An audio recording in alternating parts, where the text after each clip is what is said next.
kita bicaranya soal kompleks begitu, karena perspektifnya dari global. Apa sih kita ini satu orang dibanding dengan tantangan yang terjadi di seluruh dunia begitu. Ya udah, kita harus ngapain sih, Mas? Yang pertama silakan. Mencari pria. Nanti kalau itu kita bahas di balik layar. Buat cewek-cewek ya itu mungkin salah satu solusi jalan keluar yang baik mungkin ya. Pernah jadi solusi konkret dari investasi. Masih single ya. Maksudnya cewek-cewek masih single ya nggak ada salahnya cari pria mapan dong gitu kan. Betul. Tapi memang yang Dina paling... langsung menyala pembicaraan ini. Iya, buat Dina nih mungkin semangat lah ya.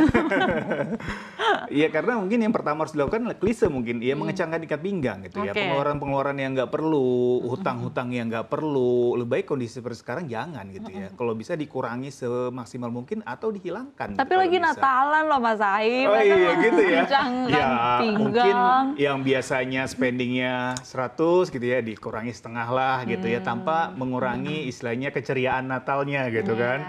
Sebenarnya kan bukan... Berarti jatuhnya frugal dong, sama seperti seruan yang kemarin cukup rame gitu di sosial media. Ya, sebenarnya mungkin banyak orang yang melakukan itu. Dan jangankan kita yang sebagai, mungkin saya ya, yang masih penghasilannya belum mapan ini gitu kan. Oh, miliarder-miliarder yang kaya raya di kelas dunia aja itu banyak yang frugal living. Kayak Warren Buffett, terus kayak Elon Musk bahkan dia nggak punya rumah loh gitu kan. Jadi memang banyak yang menerapkan itu gitu. Karena kondisi juga emang lagi nggak baik-baik aja gitu ya.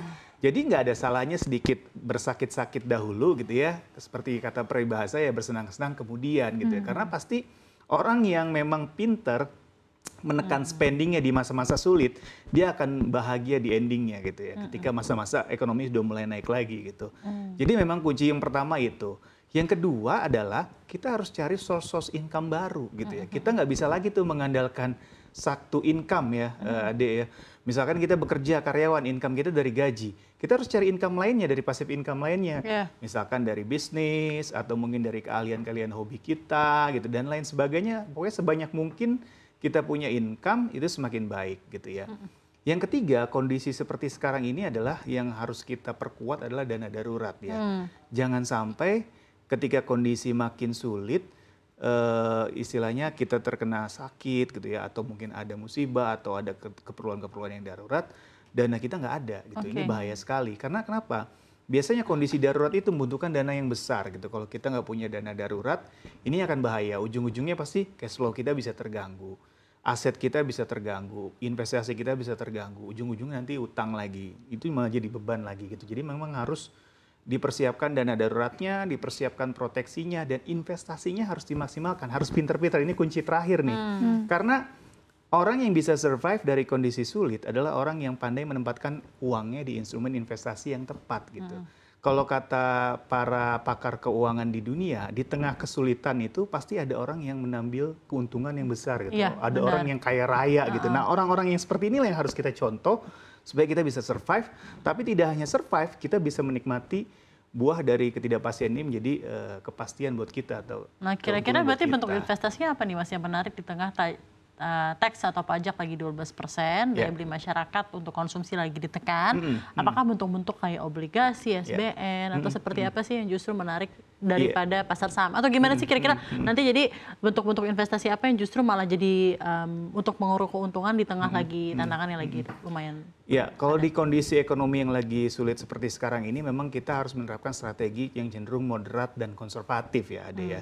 Jadi mungkin 50% uang kita itu lebih baik kita tempatkan di instrumen yang moderat gitu ya. Dia relatif lebih aman, tapi imbal hasilnya juga nggak jelek-jelek amat. Tadi seperti Ade bilang, tadi sudah bilang ya. Salah satunya adalah di obligasi negara gitu ya.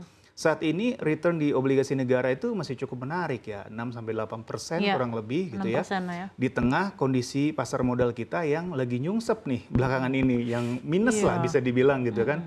Jadi kenapa enggak kita tempatkan 5% uang kita di situ gitu ya, untuk secure ketidakpastian ini gitu ya.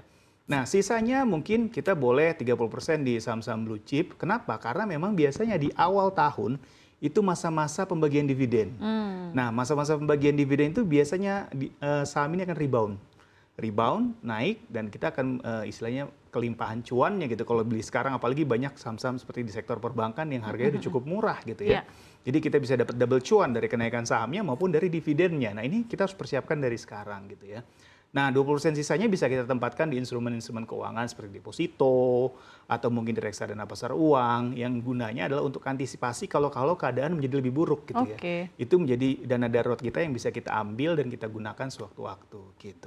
Oke, itu kalau ada uangnya tapi ya. Kalau ada uangnya. Nah, pertanyaan selanjutnya kalau akhirnya ada sobat cuan yang uangnya nggak ada alias bisa dikatakan ngepas atau bahkan worst case kita ngomong realistis kan banyak yang sudah ada di level makan tabungan loh Mas. Berarti kan udah jauh lah dari yang namanya investasi, namanya uang darurat, istilahnya hidup untuk makan sehari-hari aja udah berat.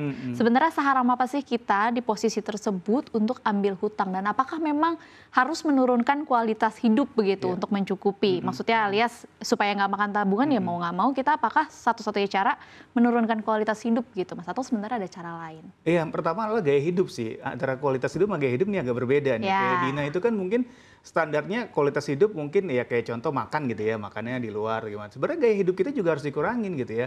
Yang biasanya ngopi setiap hari mungkin dikurangi lah jadi seminggu sekali gitu ngopi di coffee shopnya gitu ya. Sama kayak mapan dengan hedon. Hedon. Itu beda tipis beda tipis. Biasanya suka nongkrong gitu ya after office ya nongkrongnya seminggu sekali lah gitu. Maka budget-budget seperti itu kan bisa dihemat gitu ya untuk keperluan yang lebih penting misalkan untuk makan, transportasi, telekomunikasi dan lain sebagainya memang sifatnya wajib gitu ya. Nah untuk makan sendiri kadang-kadang itu mengambil porsi yang paling besar nih dari setiap orang gitu ya. Kalau misalkan biasanya setiap hari makan di luar gitu ya di kantor, kenapa enggak sih masak sendiri gitu ya? Ya lebih hematnya jauh loh. Saya juga pernah mengalami itu kan masak sendiri ternyata wah jauh lebih hemat. Kalau sekarang gitu udah mapan ya. Amin. Iya karena solusinya kemapanan. Jadi memang kalau bisa kita ada substitute yang lebih murah, kenapa enggak gitu? Kita jangan gengsi gitu. Karena ketika kita sulit, siapa yang bantu kita gitu. Nah tapi pertanyaannya gini, kalau misalnya kita semakin frugal, semakin menahan konsumsi kita, semakin kita itu tidak berplesir, tidak berbelanja, tidak apa, berarti ini bukan yang kita mikirin orang lain ya, berarti pertumbuhan ekonomi 8% makin jauh dong dari capaian negara. Daya beli masyarakat, kita berkontribusi terhadap melemahnya daya beli masyarakat. Mas Ai mukanya bingung. Gimana dong? Gimana Mas Ai? Jadi kan rumus dari pertumbuhan ekonomi itu kan terdiri dari konsumsi, investasi, dan government spending gitu ya. Memang 60% pertumbuhan ekonomi kita adalah dari konsumsi domestik gitu ya. Mau nggak mau ini pasti akan terjadi kontraksi di konsumsi domestik kita di tahun depan. Kenapa? Karena beban makin berat, pajak naik, itu udah pasti akan konsumsinya kena. Nah, pertanyaan Adi tadi bagus. Berarti kita tidak menyumbang kontribusi ke pertumbuhan ekonomi dong. Sebagai rakyat Indonesia Iya, mungkin kalau memang itu harus dilalui, kenapa enggak? Sekarang tugasnya pemerintah bagaimana mengenjot duanya lagi nih, investasi seneng nih dan sama juga jawabannya nih. Tahu siapa yang dan harus spending tanggung jawab. gitu. Makanya presiden kita kan lagi sibuk keluar negeri, mencari investasi, kerjasama baru. Itu adalah langkah-langkah yang sebenarnya udah tepat gitu. Karena memang mungkin ya Pak Presiden pasti lebih tahu lah karena tim-timnya kan lebih hebat-hebat ya. Pasti konsumsi tahun depan tuh bakal tertekan gitu. Makanya investasinya harus digenjot gitu ya. Kan Menteri Investasi juga bilang kalau cuma 1,5 T nggak mau, maunya 15 T misalkan Apple gitu ya. Itu salah satu cara yang memang sudah ditempuh oleh pemerintah gitu ya. Nah government spendingnya juga harus wise juga ya. Jangan istilahnya kemarin ada sempat rame gitu ya, budget untuk stunting 10 miliar nyampe cuma 2 miliar ya. Kebocorannya juga nih harus di influencer untuk jalan-jalan keluar negeri. Ada 45 miliar belum dipertanggungjawabkan. Jadi government spendingnya juga harus tepat sasaran. Itulah kebocoran-kebocoran yang harus dicegah seperti kata Pak Presiden kan ada 300 triliun kebocoran. Nah, kalau itu bisa dicegah harusnya sih ekonominya bisa tetap tumbuh ya. Apalagi kalau misalkan investasinya banyak masuk, otomatis kan lapangan kerja terbuka lebar gitu kan, terbuka luas berarti lagi. Berarti ini seakan gitu memperbolehkan kita lebih mindful ya untuk berbelanja berarti ya. Iya, mindful, betul. Karena sebenarnya kalau kita ingat-ingat, kalau tidak salah di tahun 2023 atau 2024, Presiden Jokowi bahkan sampai segamblang, ayo belanja. Kalau nggak salah intinya kayak kita dilarang untuk menabung karena supaya ya itu, uang itu berputar. Itu kan kayak konsumsi, lingkaran setan gitu Mas Ai, kalau kita nggak belanja, nanti PHK ya kan, kalau PHK kita juga nih yang kena, jadi serba salah. Mungkin pertanyaan selanjutnya adalah